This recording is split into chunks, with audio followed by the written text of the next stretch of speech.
जय भीम, नमो बुद्धाय। दोस्तों, मैं आपका दोस्त, आपका भाई, आपका बेटा राहुल नागपाल और आप देख रहे हैं राहुल लाइव 85। जी हाँ, आज का हमारा विषय है, एक ऐसा विषय है जिस पे हर देश का वासी बोलता तो ज़रूर है, ख़ास तौर से ओबीसी समाज का और एससी समाज का, बहुजन समाज का।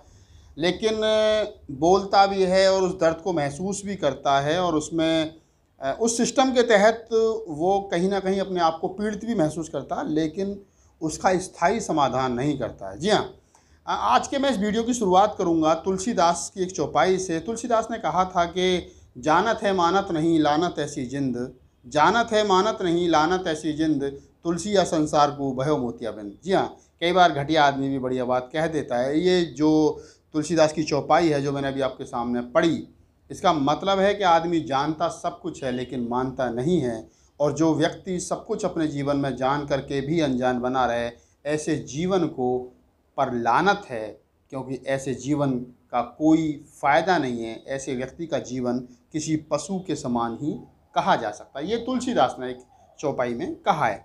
अब आज के विषय पर मैं आता हूँ, और विषय ये है कि जो बैकवर्ड समाज है, ख़ास तौर से जो देश की ओबीसी की जातियाँ हैं, या कुछ दलित समाज की भी जातियाँ, यानी मैं एक तरीके से कहूँ कि जो नॉन अम्बेडकरवादी लोग हैं, आते तो एससी एसटी ओबीसी की 6743 जातियों में ही हैं, उन्हीं का ही पार्ट है, उन्हीं का ही हिस्सा है, उन्हीं की जातियां हैं। मगर हिंदू धर्म के कर्मकांड में इस कदर मतलब शामिल हैं, या इस कदर उसके पूरक बन गए, या वो जो सिस्टम हैं उनके मन मस्तिष्क में इस कदर उसने घर बना लिया है कि वो उनके मन मस्तिष्क से निकल नहीं रहा है। जब कभी जाति सूचक शब्दों के आधार पर उनको अपमानित किया जाता है, उनकी जाति के आधार पर उनको अपमानित किया जाता है, तब उनको ये एहसास होता है कि मैं तो ओबीसी हूँ, मेरे साथ इसलिए ऐसा हो रहा है, मैं तो दलित हूँ, मेरे साथ ऐसा इसलिए हो रहा है। लेकिन थोड़े समय तक उसके मन में वो बात रहती है, लेकिन मैं देखता हूँ कि उसके कुछ ही समय के बाद में वो फिर उस सिस्टम में जा कर के शामिल हो जाता है। मैंने देखा है कि इस देश का ओबीसी समाज जो है वो ब्राह्मण को अपशब्द बोलता है, ब्राह्मणों ने ये कर दिया, ब्राह्मण ने सिस्टम खराब कर दिया, ब्राह्मण देश को लूट करके खा गए। लेकिन ब्राह्मणी जो सिस्टम है उस सिस्टम का विरोध नहीं कर पा रहा है, उसका परमानेंट इलाज नहीं कर पा रहा है। मैं दो उदाहरण आपके सामने यहाँ साझा करूँगा। पहला उदाहरण है उत्तर प्रदेश के पूर्व मुख्यमंत्री अखिलेश यादव जी का। जी हाँ, अखिलेश यादव जी की पत्नी डिम्पल यादव, जो हमारी भाभी जी हैं, वो ठाकुर समाज से आती हैं। उनके परिवार में 2 बहुएं और उनके छोटे भाइयों की ठाकुर समाज से हैं, यानी कि 3-3 लड़कियां सवर्णों की, ठाकुरों की अखिलेश यादव और उनके भाइयों को हैं। यानी अखिलेश यादव परिवार में 3 लड़कियां ठाकुरों की हैं। 3 यादवों को उन्होंने अपना जो है वो दामाद बना रखा है। और अखिलेश यादव, जैसा कि आपको मालूम है, वो उत्तर प्रदेश के सीएम रहे हैं 5 साल, और उससे पहले भी सांसद रहे हैं, और राजनीति में उनकी गहरी छाप है। उनकी पत्नी डिम्पल यादव सांसद रही हैं, और उनके फादर भी उत्तर प्रदेश के 2-3 बार सीएम रहे।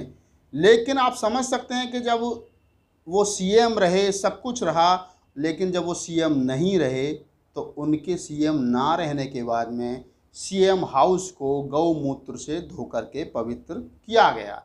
आप सीएम हो, आप प्रधानमंत्री हो, आप राष्ट्रपति हो, ये संवैधानिक अधिकार है। लेकिन जो मनु स्मृति है, और जो मनुवादी लोग हैं और जो स्मृति के आधार पर चलते हैं, उनके अनुसार आप कितने भी बड़े पद पर रहें, लेकिन आप उनके लिए शूद्र ही रहेंगे। जब गौमूत्र से उनकी कुर्सी धोई गई और सीएम हाउस का गौमूत्र छिड़क करके और हवन करके शुद्धिकरण किया गया, तो अखिलेश यादव ने चीख करके ये कहा कि मैं बैकवर्ड हिंदू हूँ, इसलिए मैं शूद्र हूँ, इसलिए मेरे साथ इस तरीके की मेरे फादर सीएम रहे और मैं सीएम रहा, लेकिन उसके बावजूद भी गौमूत्र से छिड़क करके। तो उनको एहसास हुआ कि मेरे साथ ये जो हो रहा है ये इसलिए हो रहा है क्योंकि मैं शूद्र हूँ।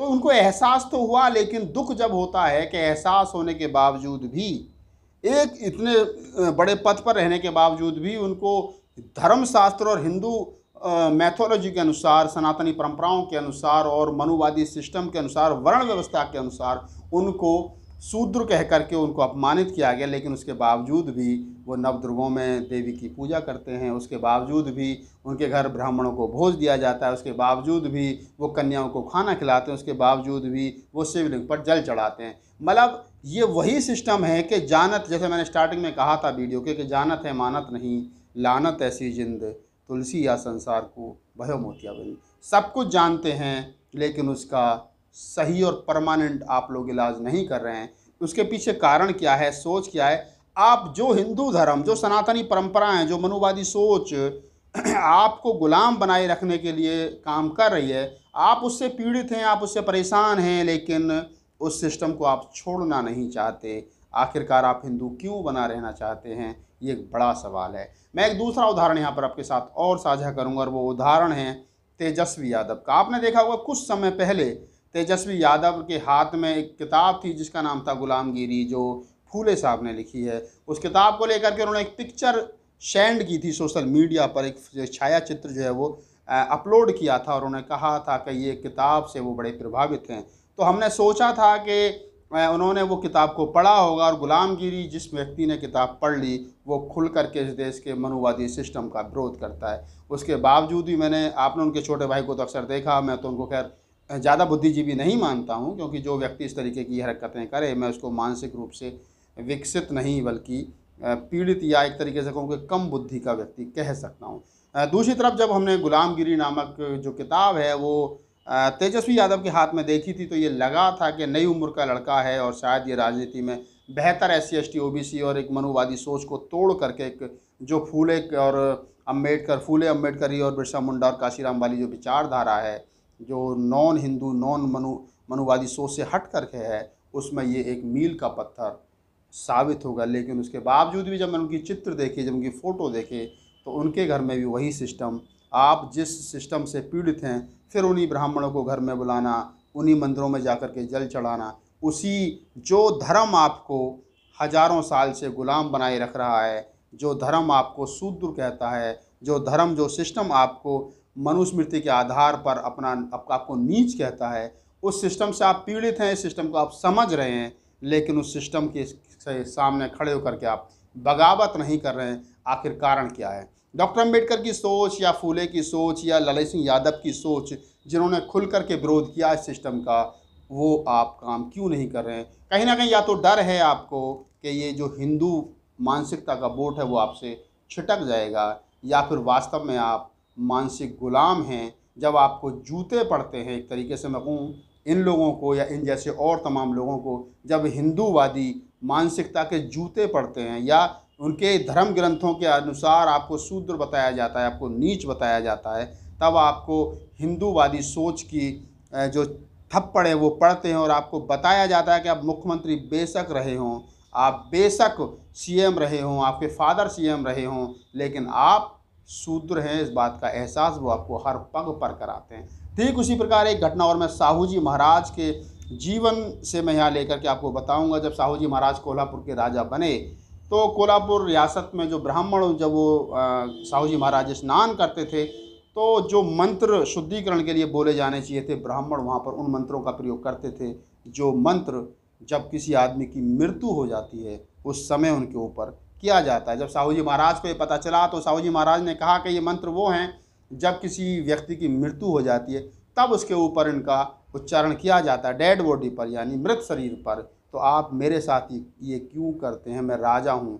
तो ब्राह्मणों ने कहा, कोल्हापुर के ब्राह्मणों ने कहा छत्रपति साहू जी महाराज को कि आप राजा होंगे अपने कर्म के अनुसार, लेकिन ब्राह्मणी सिस्टम के अनुसार इस मुल्क में क्षत्रिय के अलावा कोई राजा नहीं बन सकता, और आप OBC हैं, आप शूद्र हैं, आपको हमारा वर्ण व्यवस्था जो है वो राजा नहीं मानता है, इसलिए हम आपको राजाओं वाले श्लोक आपके नहाने पर नहीं सुना सकते। ये मैंने 3 उदाहरण आपको दिए, और 3 उदाहरण देने का मतलब सिर्फ इतना भर है कि अगर आप सही मायने में इस मुल्क से, इस ब्राह्मणी सिस्टम, जिस सिस्टम से आप, हम और तमाम मुल्क की 6743 जातियाँ पीड़ित हैं, इस सिस्टम को आप तोड़ना चाहते हो, खदेड़ना चाहते हो, इस मुल्क से ख़त्म करना चाहते हो, और आप अपने आने वाली पीढ़ियों को इस सिस्टम से आज़ाद करना चाहते हो, तो आपको मुखर होकर के इस सिस्टम के ख़िलाफ़ आवाज़ को बुलंद करना पड़ेगा। और जिस दिन आप डॉक्टर अंबेडकर की तरह, कबीर की तरह, नानक की तरह, रैदास की तरह, फूले की तरह, साहू जी महाराज की तरह, ललित सिंह यादव की तरह, मान्यवर साहब कांशीराम की तरह इस आवाज़ को बुलंद करेंगे, तो मैं कह सकता हूँ कि आप हज़ारों हज़ारों हज़ारों साल तक इतिहास में अमर हो जाएंगे, और आप अपने आने वाले बच्चों को एक नई दशा और नई दिशा दे करके जाएंगे। आपकी आने वाली संतानें आपको याद करेंगी, वो कहेंगी कि हमारे पुरखों ने जब इस मुल्क के अंदर हिंदूवादी ताकतें पूरी ताकत के साथ काम कर रही थीं, उस समय हमारे पुरखों ने इस तूफ़ान के सामने खड़े होकर के इस तूफ़ान से आँख मिला करके अपनी बात को रखा, अपने जो महापुरुषों उनके विचारधारा को रखा, महापुरुषों की विचारधारा को रखा और उससे लड़ करके उसको हराने का काम किया।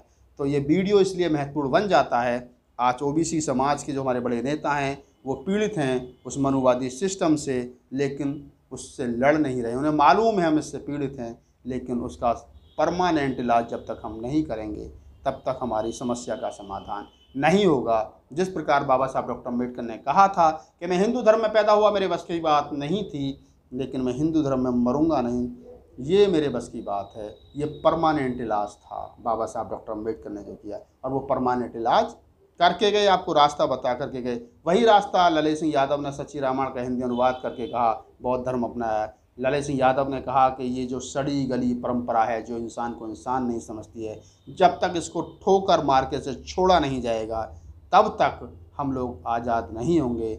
हमारे ही पैसे से मंदिर चलते हैं और इन लोगों को हम में से ही बदबू आती है, तो मंदिर जाना बंद कीजिए और ब्राह्मण को घर बुलाना बंद कीजिए। अगर आपको मेरा वीडियो अच्छा लगा हो तो उसको लाइक कीजिए, शेयर कीजिए, मेरे चैनल को सब्सक्राइब कीजिए, और अगर आपका कोई सवाल है तो मुझे ईमेल कीजिए। हर बार की तरह इस बार भी मैं आपको मेल आई डी बता रहा हूँ, rahulnagpal@gmail.com पर आप मेल कीजिए। मैं आपके सवालों का इंतज़ार करूँगा और कोशिश करूँगा कि एक बहुत जल्द मैं एक प्रोग्राम शूट करूँगा जिसमें आपके 15-20 सवालों के मैं जवाब दे सकूँ। जय भीम, नमो बुद्धाय, जय मूल्य।